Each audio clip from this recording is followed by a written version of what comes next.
Hey IBMers, you're going to get questions about reporting in Maximo, and there's a million tools out there, and we want to avoid getting into the weeds on this because it's a never-ending conversation and everybody has different opinions and they have different flavors. So let's talk about how we present this to a customer so that they have confidence that Maximo can provide what they need. So the way we look at this is, number one, when you log in every day, you're going to see your Maximo Start Center, which is your dashboard.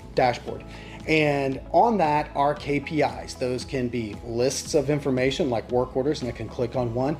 It can be gauges that are showing me a percentage of good to bad. It can be simply highlights of things that need to be done or what's critical. And those all allow me to click through. They're all configurable by me, as long as my administrator's giving me access. And then if I'm a person that has multiple roles in the enterprise, I will have a tab, and therefore on that tab, a dashboard for each one of those roles. So if I'm playing 3 roles, I'll see 3 tabs and have 3 different dashboards. So that's my front line. The next thing is there's a 200 plus canned reports that come with Maximo, and those are BERT reports. And we can develop our own BERT reports as a customer, or I can also go into Maximo, and top line thing I can do is I can go into an application and I can set some filtering and say, save my query. I have a saved query, and I can say that's my default. That's the way I like to see the world every day. I can take a saved query and then I can say, hey, I want to turn that into a report. And that's what we call in Maximo a QBR, a query-based report.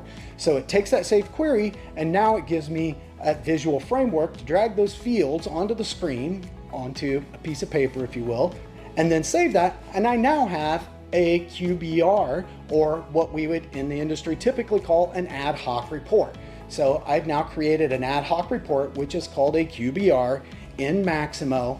So that capability is there. Now, there's also a limited Cognos license that comes with Maximo, and there are some reports in that, and there's some pretty powerful things. I leave it at that with most customers because otherwise you're going to find yourself in the middle of a Cognos demo that will never end. And that's, it's deep water. Again, a lot of powerful stuff, but it's not how you're going to win the deal.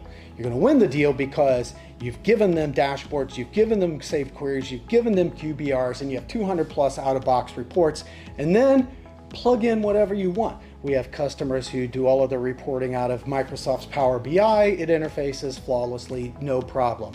You want to use Cognos, you want to use Tableau, I don't care, it doesn't matter. But I can tell you this, the core of what you need to manage your assets, to manage your maintenance, it's already there in Maximo. Develop till your heart's content. This is a never-ending subject. Reach out to us, ask us more questions, bring us in. This is why we're your #1 partner. Get ready with Banetti. Let's win some deals.